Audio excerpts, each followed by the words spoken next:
The spring 2019 semester has begun and the A game is back for a brand new season. Stay tuned as we bring you a recap from this week in Mountaineer sports. Mountaineer Spotlight host Jay Boyd joins us in the studio, and you won't want to miss this week's Player of the Week. I'm Gray Salter. And I'm Austen Lopp, and this is the A game.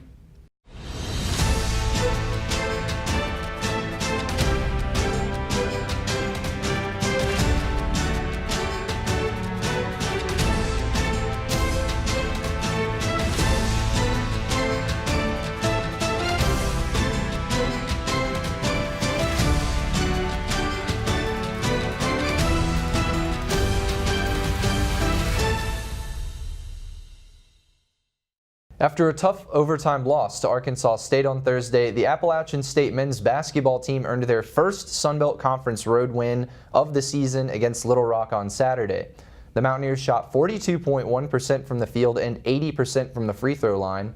Ronshad Shabazz led the team with a game-high 21 points, moving him into fourth place in field goals made in App State basketball history. It was an impressive win for that first one of their conference season, Austin. For sure. Definitely put them on the right road. They have had a very rough start to this season. 0-5 in Sun Belt so far before that win versus Little Rock. And also, on top of that, a very tough out-of-conference schedule to start the season off. They faced three teams that played in the tournament last year: Purdue, Alabama, and Wichita State. Didn't beat any of them, but definitely some really good experience for those guys, and hopefully that this win will put them on that right path. No doubt, and a lot of NBA talent on all three of those teams. You consider Colin Sexton played for Alabama the season before, and some guys on Purdue looking to go. So definitely some great experience for the Mountaineers, at least playing in those games regardless of getting the win or not. Things to improve, though, for the men's basketball team. Defense has been a struggle for them at times. Bottom three in a lot of the defensive statistical categories, including last in three-point percentage defense, which it's allowed teams to get chunks and chunks of points on them at a time. App State can get a lead, but they give up so many threes that teams will come back on them because of that, and it's hurt them at times. Absolutely. App State's averaging 80 points a game, I believe. That's third. They have the third best scoring offense in the Sun Belt, but they're still 1-5, and what seems to work the best is when they're able to turn good defense into transition offense. And that is a really important thing for them, because when you're scoring so much but your defense isn't backing you up, it doesn't really matter, and it shows through their record. And they have no problem scoring. Like I said, third in scoring in the conference. They definitely should be able to win some more games. They just have to be able to turn that good offense to good defense and vice versa, for sure. And if they can figure out a way to really lock down their system and figure out a way to get stops and outscore people in games down the stretch, there's 11 games left in this season. App State is currently 4.5 games back from first place. That's Georgia State right now. There's time to work back into that conference tournament and get a decent seed for App State. It's really just a matter of kind of changing the gears, taking that first win against Little Rock and kind of propelling yourself forward. But when you talk about what's important as a Sun Belt team in the season, you really think about that Sun Belt tournament, don't you, at the end of the year? Absolutely. Everybody has the same goal in college basketball, and it's to make it to the tournament in March. But when you're in a situation where you're playing in a conference like the Sun Belt, you have to win your respective conference championship to even have a shot to make it in. Take it back to last year, Louisiana finished 27-7 overall and 16-2 in the conference, but lost in the Sun Belt Tournament Championship game and didn't make it into the March Madness tournament. So it definitely shows how important this conference championship is, and if App State wants to make a run at it, now is the time. Use this momentum you got and let it go and let it take you where you can go, because they're good. Yeah, I mean, they really could think be they have really a lot of good. talent. Yeah, for sure. They had to find it. They have to put it together at this point. No doubt. And App State will look to build their momentum at home this week as they face Louisiana Lafayette on Thursday and Louisiana Monroe on Saturday. Both of these contests will be in Boone at the Holmes Convocation Center. I'll never forget the day our landlord called and said, "Read your lease. No pets allowed." My owner tells him my dog ate the lease, but that didn't work. And now I'm stuck in a shelter. But this pit bull is ready for a new crib. I'm loving, loyal, and play well with others. So don't be intimidated by all my muscles, because the biggest one I have is my heart. That's right, I said it.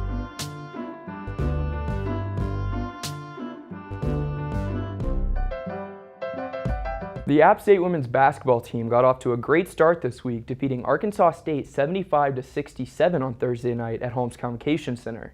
The team was led by Maddie Story, who earned her first double-double of the season, securing a season-high 10 rebounds and scoring a game-high 25 points, shooting 11 of 17 from the field. A great team effort saw Lainey Gosnell score 12 points, Bailey Plummer secure 15 rebounds, and Ashley Polasek score 8 points with 8 assists. The Mountaineers' momentum was cut short in Saturday's game, where they fell 74-59 in a tough loss against Little Rock, the reigning Sun Belt Conference champions. App State will be looking to get back to their winning form on the road this week, with a matchup against Louisiana Lafayette on Thursday and a matchup against Louisiana Monroe on Saturday. Coming up after the break, Mountaineers Spotlight host Jay Boyd joins us in studio. Stay tuned. Me and my boy Matt had it good. He had catnip that was off the hook.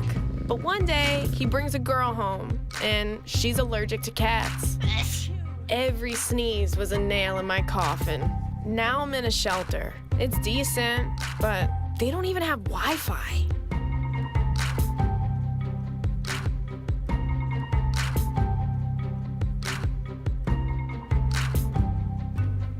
App State men's basketball team gained a tough conference win against Arkansas Little Rock for their first Sun Belt win of the year this Saturday. Guys, what does getting that first win do for their confidence, and what does it do as they continue to fight through their season? I think that first win is big for them just in the sense that, you start 0-5 in the Sun Belt. That obviously isn't the start that the team was looking for.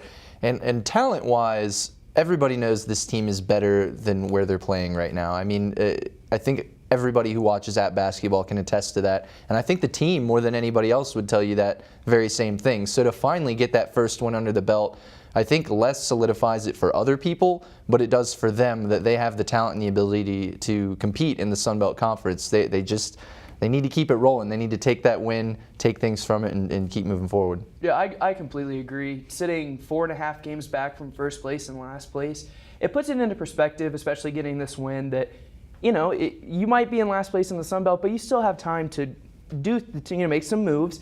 And like Grace said, I mean, this team is substantially better than how they're playing, and I think a lot of people know that. And maybe by getting this win, they can finally say, "This is what we can do. Let's get to work on those 4.5 games and try and get up in the Sun Belt." Absolutely agree there. I think momentum is going to be a big thing for them as they continue to work through the Sun Belt schedule. But with them getting that win, what do you think they need to improve upon to end their season on a high note? Well, the thing that sticks out to me most is if you look at a lot of their offensive stats, they're not top tier, but they're not bad. They're shooting 36.7% from the field or from three. That's not terrible. Where the issue is it seems to be defense. They're averaging 80 points a game. I think that's either third or fourth in the Sun Belt right now, but they just got their first win. So obviously the offensive side of the ball is not the issue. It comes down on the other side of the court. Agreed. Austen said it clear as day. Third in the Sun Belt in scoring, but your last record-wise overall defense becomes the issue there. The best that I've seen App State basketball play this year is when they're putting defense as a priority and allowing good defense to set up offensive possessions. They aren't great in slow-moving offensive schemes. They're good when they play good defense, get that ball in transition, and run the court, and allow guys like Ronshad Shabazz to attack the defense before they set up against him to prevent him from scoring. So I really think that they need to improve on just getting good, clean stops on defense and then moving that ball quickly down the court to allow some of your best players to work before that defense is kind of locked up and gotten into their position. Absolutely. I think if they got more stops on the defensive end, they could easily hit that 90-point mark and definitely take over this Sun Belt offensively. While the men were on the road, though, the women were here at home, and they had the same opponent, Arkansas Little Rock. Arkansas Little Rock came in tied for first place in the conference, and Arkansas Little Rock did what first teams in conference do. They played a great game and beat App State here at home. But the women are having a fantastic season, and they sit fifth right now. What do you think they need to continue to do? What do you think they need to do to continue to have the season they're having as they are? Well, it all comes down to they're playing great team basketball. This team, they're pretty familiar with each other. They enjoy playing with each other. And like you said, Little Rock they're a good team. They came in here and did what we expected them to do. App State just has to keep their mind focused coming off that hot streak. Just keep doing what you're doing, Sometimes you're going to get outplayed. It happens. But don't let that infect your team mentality and just keep doing what you know you can do. And there's no way that they shouldn't be able to bounce right back. They've got a lot of playmakers on that team, too. They've got girls who can make things work in a lot of different areas of the game. I think they do the fundamentals right, which is where they get a lot of those wins, and they can put together streaks of wins at a time. They rebound well, they pass well, and they play good defense. And you do those three things, you have a chance against pretty much anybody. When you play the best team in the conference, a team like Little Rock, it's going to take more than just the fundamentals to beat a team that good. But, you consider Plummer is leading the Sun Belt in rebounds right now as an individual. Polachek's leading the Sun Belt right now in assists as an individual. They've got a lot of girls on that team who can do things in different areas, and when they put all that together, it's pretty special. And I wouldn't let a loss against the #1 team in the conference set you back. This team, I think they have high hopes. They have their eye on a Sun Belt title, and they're going to be looking at that tournament at the end of the season to prove that they have the ability to go and get it. They call me Maxie, but I prefer tripod. I was your above-average four-legged homie, and then wham, bam, minivan. Some people pity me. Now that's lame. I still run, fetch, and swim. And the ladies love me. I'm the ultimate wingman. Just don't ask me to high five.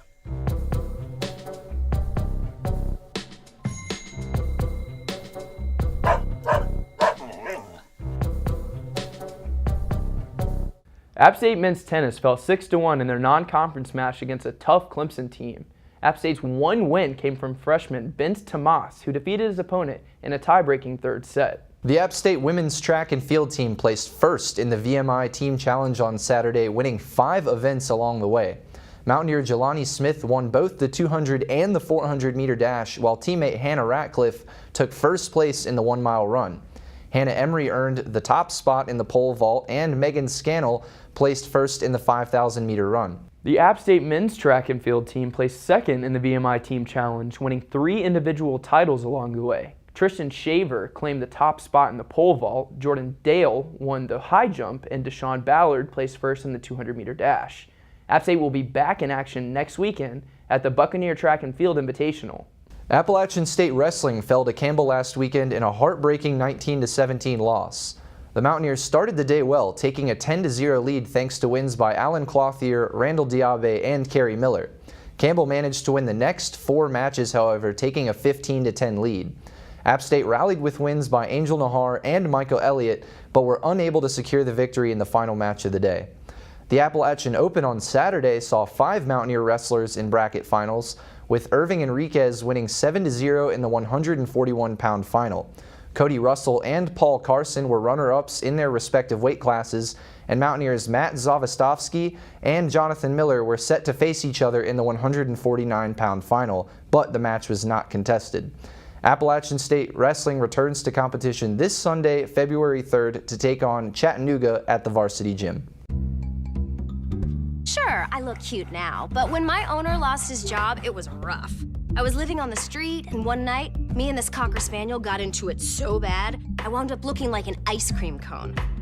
I cried a little bit, but thankfully I got rescued, so I'm running, I'm jumping, all back to my old self, and I'm ready to give unconditional love, even if you put a lampshade on my head.